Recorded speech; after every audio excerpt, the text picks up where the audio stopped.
Poseidon, tempat kita ngobrol santai tapi penuh makna tentang perjuangan bangsa Indonesia. Saya Galang dan di samping saya sudah ada partner saya. Udah. Ya, bener banget.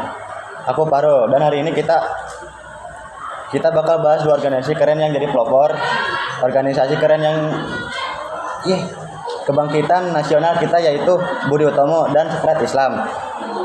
Dua organisasi ini ibarat dua gerbang awal yang membuka mata bangsa kita untuk bangkit dari penjajah. Kita nggak bicara berdua aja kan, Ru? Tentu dong.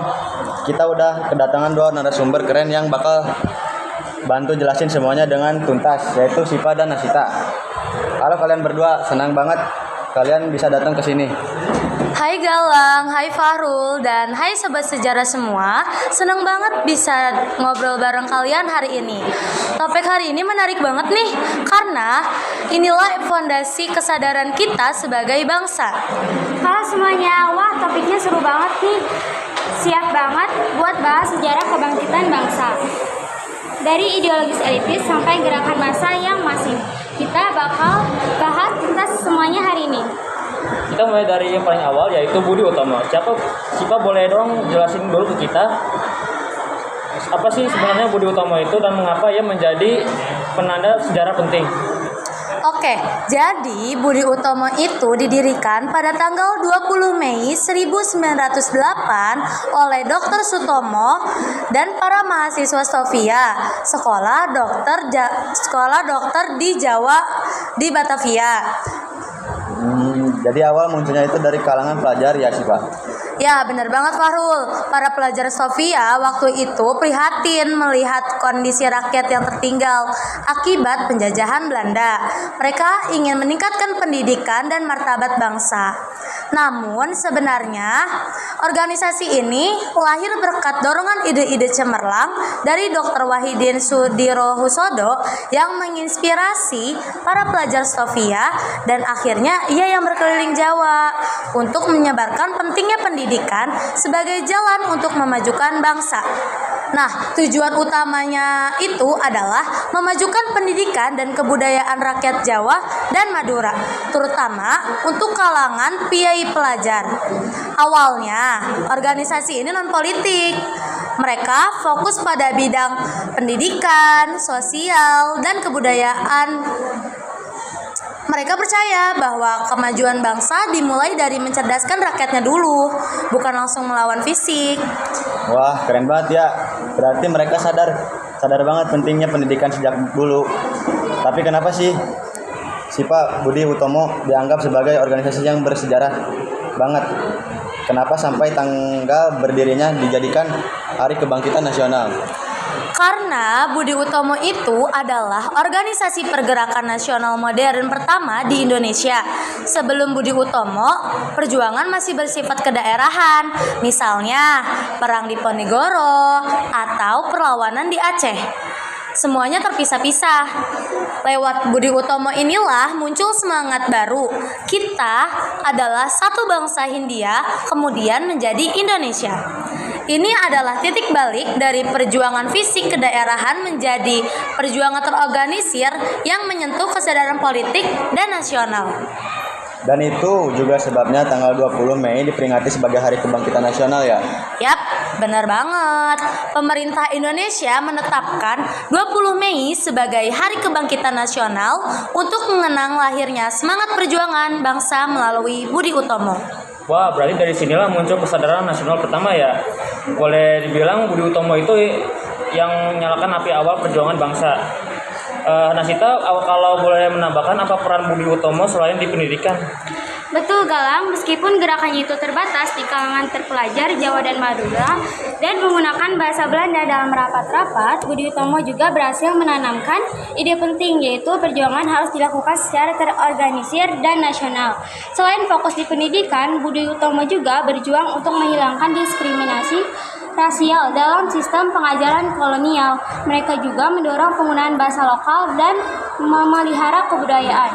Peran diplomatisnya juga penting. Mereka mulai berani mengajukan usulan ke pemerintah kolonial melalui Volksraad, yaitu Dewan Rakyat setelah tahun 1914. seperti yang sudah dibilang di awal, kita juga bakal nanya-nanya nih tentang organisasi yang gak kalah penting pada masanya penggerakan nasional, yaitu Serikat Islam.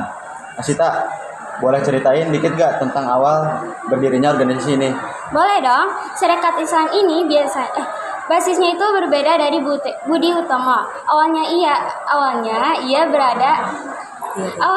ia berdiri pada tahun 1911 di Solo dengan nama Sarekat Dagang Islam atau disingkat sebagai SDI. Didirikan oleh Haji Samanhudi, yaitu seorang pengusaha batik yang sukses di Laweyan. Nah, tujuan awalnya ini sangat fokus pada ekonomi, yaitu membela pedagang pribumi muslim dari persaingan yang tidak adil dengan pedagang Tionghoa yang mendapat perlakuan istimewa dari pemerintah kolonial. Ini adalah respon langsung terhadap kondisi ekonomi rakyat kecil yang merasa nggak adil. Menarik banget. Jadi gerakannya itu muncul dari arena persaingan dagang ya? Yap, tepat banget. Tapi setelah Cokro Aminoto masuk dan mengganti nama menjadi Sarekat Islam atau biasa dikenal sebagai SI pada tahun 1912, gerakannya meluas sangat pesat dan menjadi organisasi massa terbesar saat itu. Dalam beberapa tahun, anggotanya mencapai ratusan ribu, bahkan jutaan. Wih, keren ya. Yap, pasti dong. Nah, tujuan Sarekat Islam ini kemudian meluas, tidak hanya dagang, tapi juga nasionalisme, keadilan sosial, dan pengembangan agama Islam. Mereka memperjuangkan hak-hak rakyat kecil, menghapus adat feodal yang merendahkan, dan berani menuntut kemerdekaan di forum Volksraad. Berarti kalau Budi Utomo berawal dari kalangan pelajar priayi, Serikat Islam ini justru muncul dari kalangan rakyat bawah, pedagang, buruh, dan petani. Ya, benar banget Fahrul. Itu yang membuat Sarekat Islam luar biasa. Ia terbuka untuk semua kalangan, jadi siapapun yang beragama Islam itu boleh bergabung.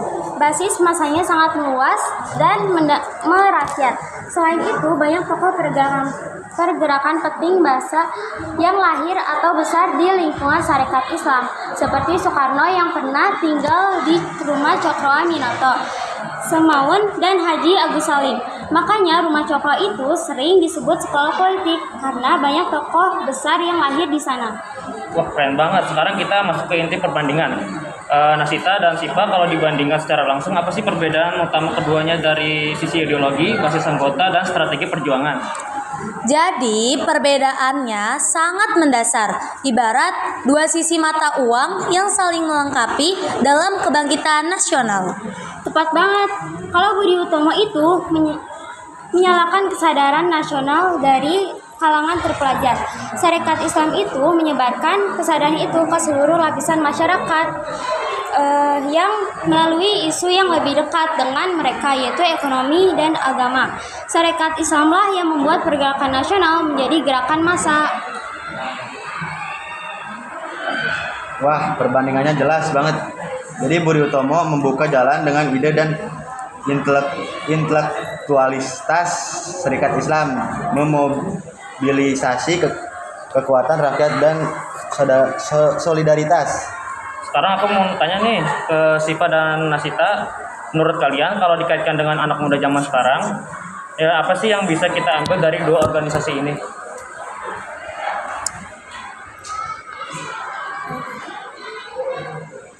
Kalau dari Budi Utomo, kita bisa belajar bahwa perubahan besar dimulai dari pendidikan dan kesadaran diri. Generasi muda harus terus belajar, mengasah intelektualitas, dan sadar akan identitas bangsanya sendiri. Intelektualitas adalah senjata pertama bangsa ini.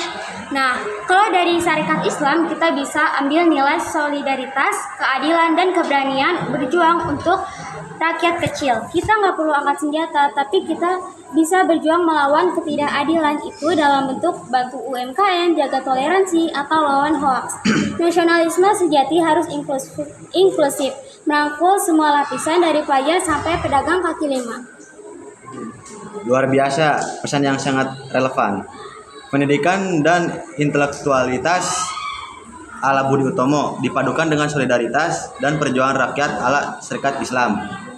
Wah, Luar biasa banget ya. Jadi kesimpulannya Budi Utomo adalah pelopor kesadaran nasional lewat pendidikan, meletakkan fondasi intelektual dan mengubah perjuangan kedaerahan menjadi nasional.